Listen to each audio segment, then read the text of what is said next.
Now I'd like to give the floor to Dr. Rainer Füllmich, attorney at law in Germany, for an overview.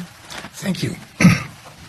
Good afternoon. My name is Rainer Füllmich, and it is my pleasure to serve as one member of a group of distinguished international attorneys and lawyers who have been collaborating on this very important case for many months now. This case, involving the most heinous crimes against humanity committed under the guise of a corona pandemic on a global scale, looks complicated only at first glance. There is no corona pandemic, but only a PCR test pandemic, fueled by an elaborate psychological operation designed to create a constant state of panic among the world's population. This agenda has been long planned. Its ultimately unsuccessful precursor was the swine flu some 12 years ago, and it was cooked up by a group of super-rich, psychopathic and sociopathic people who hate and fear people at the same time, have no empathy, and are driven by the desire to gain full control over all of us, the people of the world. They are using our governments and the mainstream media, both of which they literally own, to convey their panic propaganda 24/7. Who are using the guise of this pandemic to push their ultimate goal, which is to get everyone to receive the, as we will show in this proceeding, not only ineffective but highly dangerous, yes lethal, experimental injections. The same people who made the swine flu, which ultimately turned out to be a mild flu, into a pandemic 12 years ago by first changing the definition of what a pandemic is and then creating panic, created this corona pandemic. The swine flu was their first real attempt at creating a pandemic. And just as one of its purposes then was to divert our attention from the blatantly fraudulent activities of their financial industry, more aptly to be called a financial mafia, which had become visible through the Lehman crisis, this is also one of their major purposes of this corona pandemic now. Had we taken a closer look then, during the Lehman crisis, instead of blindly believing our government's promises that the perpetrators of those financial crimes will be held liable, we would have seen then that they had been looting and plundering our public coffers for decades. And we would have seen that our governments are not our governments anymore. Rather, they have been taken over by the other side through their main platform, the World Economic Forum, which had started to create their own global leaders through their Young Global Leaders program as early as 1992. Two of the first graduates being Angela Merkel and Bill Gates. And we would have understood already then what we will show you now through this proceeding. These financial crimes went unchallenged by our politicians because they're aiding and abetting those who commit them and profiting from these crimes. Ultimately, however, we will show to you, the jury, that the other side's main purpose is to gain full and complete control over all of us.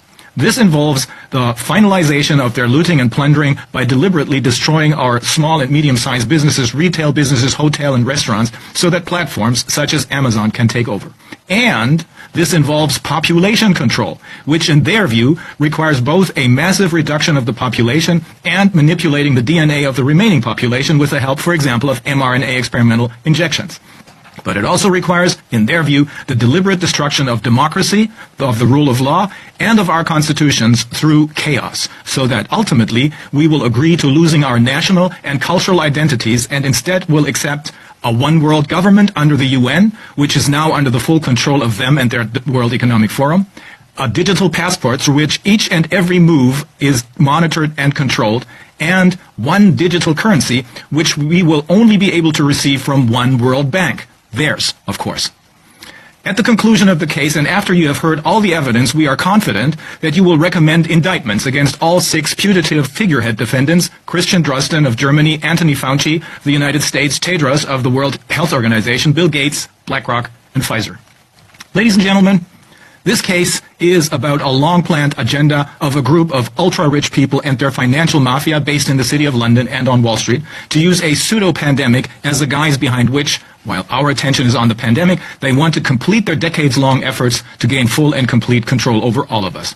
There are numerous platforms on which this group has been meeting and discussing this agenda, but the most important one is that of the World Economic Forum, which was invented in 1971 by a then 33-year-old Klaus Schwab. Its members are 1,000 global corporations with at least $5 billion in annual sales, politicians, media representatives, scientists, and other so-called high-profile personality. They meet once a year in Davos, but there are other such meetings, for example, in China. And since 1992, they have created and presented to us their own group of political leaders for the world. Among the first graduates, as I mentioned before, are Angela Merkel and Bill Gates in 1992. Others are Sebastian Kurz, up until recently Chancellor of Austria, Justin Trudeau, Prime Minister of Canada, Jacinda Ardern, Prime Minister of New Zealand, François Macron, President of France, and many, many more.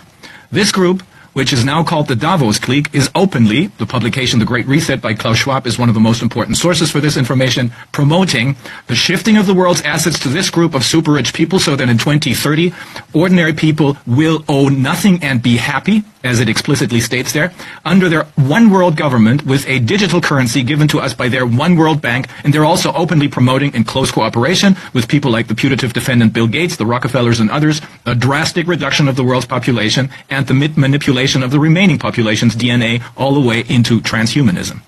Their most important goal is, however, the controlled, by them of course, implosion of the completely looted financial system and simultaneous introduction of a digital currency issued by one world bank controlled by them, and just as important, the introduction of a world government under the UN which has come under their full control in 2019.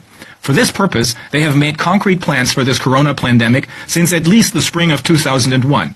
Operation Dark Winter, followed by another such rehearsal, the lockstep exercise by the Rockefeller Foundation in 2010, and finally, Event 201 in October of 2019 in New York, sponsored by the Johns Hopkins Center for Health Security, the Rockefeller Foundation, the World Economic Forum, and the Bill and Melinda Gates Foundation.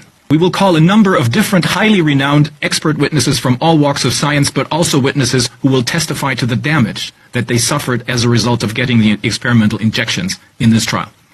After our opening statements, we will start off in a week from now by calling former member of the U.S. military James Bush, who participated in Operation Dark Winter in 2001, former members of the British intelligence services Brian Gerrish and Alex Thompson, and investigative journalists Whitney Webb and Matthew Ehret, former World Health Organization employees and advisors Dr. Sylvia Behrendt and Dr. Astrid Stuckelberger. They will explain to us the historical and geopolitical background of what we are confronted with. And they will show to us how this agenda has been planned for at least 20 years, starting with Operation Dark Winter in 2001, and some 10 years later, the lockstep scenario by the Rockefeller Foundation, ending with the dress rehearsal, Event 201, in October of 2019. And they will explain how, when there were no cases which they needed to declare a public health emergency of international concern, they created them by having Defendant Drosten invent the story of asymptomatic infections, which don't exist, and how this PCR test can detect through mass screening of perfectly healthy people those who are infected. A lie, as we will show. We will continue with the next group of witnesses, Dr. Wolfgang Wodarg, an experienced lung specialist and former member of the German Bundestag and the Council of Europe, who managed to expose the other side's first attempt at a pandemic, the swine flu, of 12 years ago, as a mild flu. Professor Ulrike Kämmerer, biologist from Würzburg University. Dr. Mike Yeadon, former vice president of Pfizer. Dr. Sylvia Behrendt, Dr. Astrid Stuckelberger, Professor Dolores Cahill of Dublin University, Professor Antonietta Gatti from Italy, Professor Bergholz from Germany. These experts will explain to us what is behind the legend of the Wuhan wet market outbreak. The PCR test cannot tell us anything about infections, but is the only basis for all anti-corona measures, including the ultimate measure, the so-called vaccines. And the so-called vaccines are not only ineffective, but extremely dangerous. There was no excess mortality anywhere until the experimental injections started. There were not even any cases in early 2020. However, they needed cases in order to declare a public health emergency of international concern, as this was the only basis on which it would be possible, according to their own made-up rules, which all governments of the member states of the World Health Organization had agreed to use untested new drugs, the experimental injections, on people. After a first failed attempt at announcing this public health emergency of international concern, because there were no cases, they tried again in late January of 2020, after they had created cases with the help of that now infamous Drosten PCR test, and announced this public health emergency of international concern 2 weeks later. We will hear from these experts that these cases were almost all false positive test results, nothing else. The next group of experts are Dr. Thomas Binder from Switzerland, Dr. Brian Ardis from Texas, Dr. Shankara Chetty from South Africa, and Dr. Wolfgang Wodarg from Germany, and John O'Looney, undertaker, from England. These experts will tell us how right from the start we were witnessing a deliberate, completely senseless banning of normal, effective and safe methods of treatment of respiratory diseases, and instead a mandate of treatments that must now be considered serious medical malpractice. Intubation, remdesivir, midazolam. John O'Looney will explain how he first, believing the other side's allegations about a pandemic, even helped the BBC in pushing their panic propaganda, until he realized how under the guise of the pandemic, people were intentionally being killed. We will then call the next group of experts, including Professor Alexandra Orion-Côte from France, Dr. Mike Yeadon, Professor Susharit Bhakti from Germany, Professor Luc Montagnier from France, Dr. Vanessa Schmidt-Krüger from Germany, Dr. Robert Malone, inventor of the mRNA vaccine technique from the US, and Professor Arne Burkhardt, pathologist from Germany. The shots are now killing people and have been causing excess mortality of up to 40% since September as a result of a poisoning with the spike protein and of shutting off our immune system.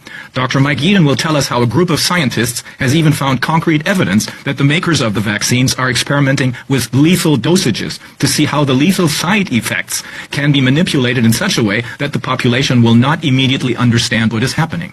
I would now like to